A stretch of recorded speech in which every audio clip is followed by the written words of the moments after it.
Lakini labda unaweza ukahisi ni kitu cha kawaida tu kwa klabu ya wekundu wa Msimbazi Simba kumtambulisha Steven Barker kuwa kocha mkuu. Lakini kujuze tu kwamba kile ambacho kimefanyika kinahitaji pongezi kubwa sana kwao, kwa sababu wametoa kiasi kikubwa sana cha pesa ili kuweza kumpata Steven Barker, na kubwa zaidi benchi lake la ufundi ambalo anakuja nalo. Vipi kuhusiana na Matola na vipi kuhusiana na Juma Mgunda, lakini pia zipo taarifa kumhusu John Raphael Bocco. Haya yote nipo nayo hapa ambayo nataka nikujuze kwa wakati huu. Lakini kwanza subscribe of Pitch TV uendelee kuyapata yale mengi ya kimichezo. Mimi naitwa Yusuf Katalambula. Lakini kabla sijakujuza taarifa kamili, asante kwa Bate Quality, mabingwa wa kutengeneza mabati ya aina zote, yani yale ya mgongo mpana, yale ya mgongo mwembamba, yale ya material ya chenga pamoja na yale ya mfano wa vigae.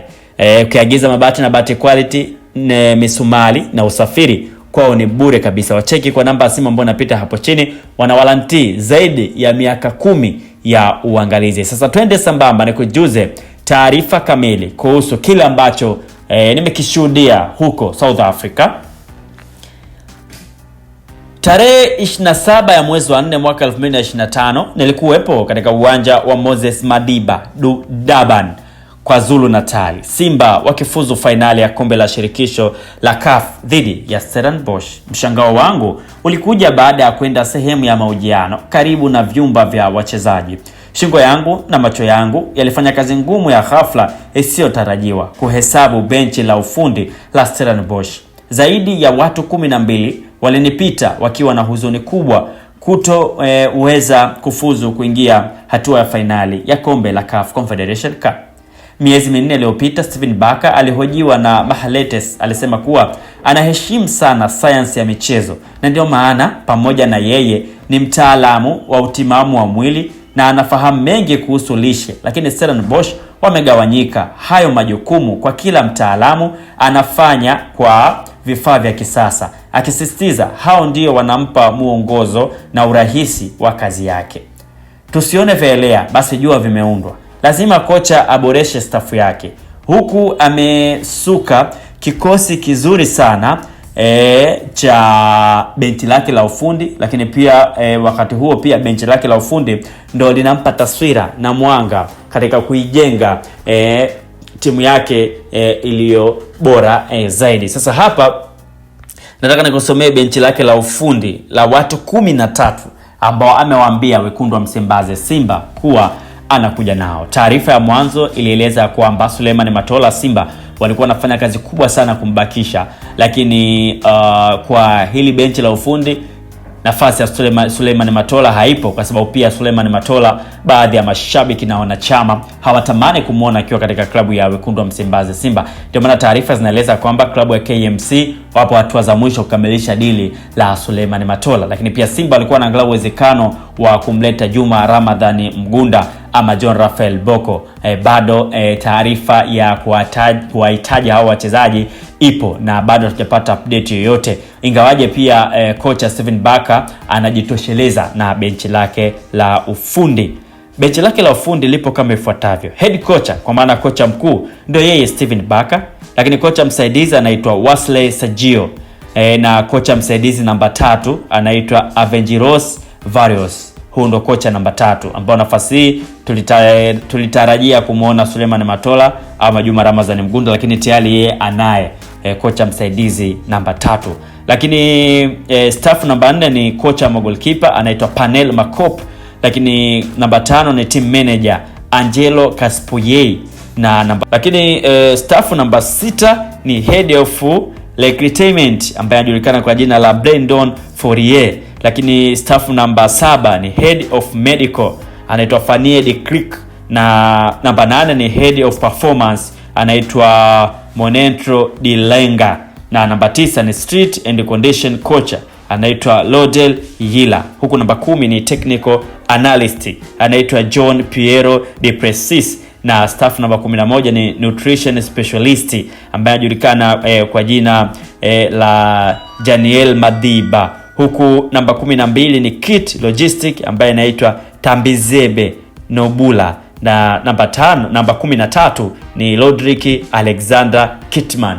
Hao ndo wanaunda safu ya benchi la ufundi la Steven Barker, na yeye amesema kwamba anawahitaji hao wote. Sasa unaweza ukajiuliza, klabu ya Wekundu wa Msimbazi Simba lazima wapenyeze mtu wao wa ndani, kwa maana Mtanzania ambaye yeye atakuwa akichola lamani ambao atamwambia Steven Barker apite hapa, rudi hapa na kadhalika. Kwa Simba ndo hapo kwenye mchakato huo. Kama si John Raphael Bocco, basi ni Juma Ramadhani Mgunda. Ingawaje John Raphael Bocco anakuja kama kocha wa vijana, kwa Juma Ramadhani Mgunda ndo inasemekana huenda akaja kujiunga katika klabu ya Wekundu wa Msimbazi Simba. Kwa unaweza ukaona kwamba ni aina ya kocha ambaye anakuja na benchi lake la ufundi. Just imagine mshahara atalipwa kiasi gani, lakini pia benchi hilo litakuaje. Kwa hapo ndio ujue kwamba kila ambacho kinafanywa na viongozi basi ni kitu kikubwa sana.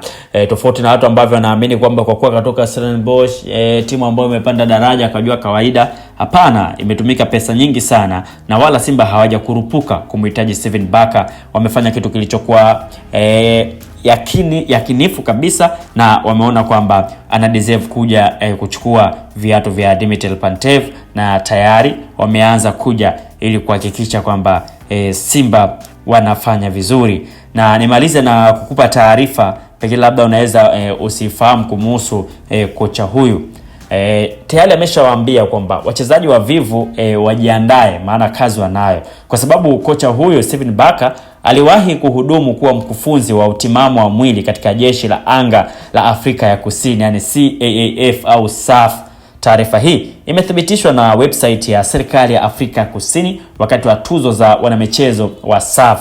Yeye mwenyewe akihojiwa na Baharetes Madela alisema kwamba kuhusiana na mabadiliko makubwa katika mpira wa kisasa, alijisifu kuwa na elimu kubwa kuhusu sayansi ya michezo, utimamu wa mwili na lishe, na kujivunia huduma aliyoitoa jeshini imefanya kuwa na utambuzi mkubwa wa kitengo muhimu cha utimamu wa mwili. Na alifanikisha hilo akiwa na Stellenbosch kwa kutoruhusu maandalizi yoyote ya timu kutofanyika pasipo kufuata miiko ya kitaalamu, na kutengeneza benchi kubwa la ufundi na kusisitiza huo ndio mwongozo wake wa kufanya kazi popote pale ambapo atakuwepo. Kwa hiyo hii inasisitiza kwamba popote pale atakapoenda lazima abebe benchi lake la ufundi. Huyu jamaa kumbe alikuwa anafanya kazi jeshini, na hii inathibitisha kuona kwamba Stellenbosch ni moja ya timu ambayo ilikuwa ngumu sana. Umeona Zamalek jinsi ambavyo wali struggle na wakatolewa. Simba pia jinsi ambavyo wame struggle. Asante kwa goli la Jean Charles Ahoua ambao lilifunga katika visiwani Zanzibar. Maana tofauti na hapo tungezungumza mengine. Kwa unaweza kaona yeye ni moja makocha ambao anatengeneza timu iliyokuwa ngumu sana. Na ukija kwa Simba anao hao watu wa kuifanya timu hiyo ngumu, kwa sababu ukija nyuma Derok yupo, lakini pia yupo Shamuka Rabwa, yupo pale Brasa Hamza, yupo pia Nangu. Hao wote wapo, wanaweza kutengeneza ukuta mgumu. Lakini kwa viungo na mgusa Yusuf Kagoma, Mdhamiru Yasin, Alassane Maodo Kante, au wote ni viungo wagumu ambao wanaweza wakatengeneza safu ya ulinzi iliyokuwa imara kweli kweli. Kwa hiyo tunasubiri na kuona kile ambacho atakileta katika klabu ya Wekundu wa Msimbazi Simba na benchi lake lote ambalo anakuja nalo. Ni wakati wa kusubiri na kuona. Lakini asante tena kwa Bati Quality, mabingwa wa kutengeneza na kuzalisha mabati ya aina yote. Yapo ya mgongo mpana, mgongo mwembamba, yapo ya material ya chenga, lakini pia yapo yale mfano wa vigae. Faida ya kuagiza mabati na Bati Quality: misumari na usafiri kwao ni bure kabisa. Wana warranty zaidi ya miaka 10 ya uangalizi. Ukiweka bati leo litadumu mpaka wajukuu zako watakuja kulitumia. Lakini pia wewe pia unaona nafasi ya kutangaza biashara yako na Of Pitch TV, tucheki kwa nambari ya simu ya 0711659593. Tucheki hapo alafu tuambie biashara yako ni aina gani. Unao logo au logo tukutengenezee si. Lakini pia unataka utangaze kwa muda gani? Wiki, mwezi, miezi ama mwaka? Wewe hapo chakula kipo mezani, utajichagulia wewe tu ule kipi. Bye bye mpaka wakati mwingine tena. Mimi ni Yusuf Katalambula. Usisahau kusubscribe Of Pitch TV.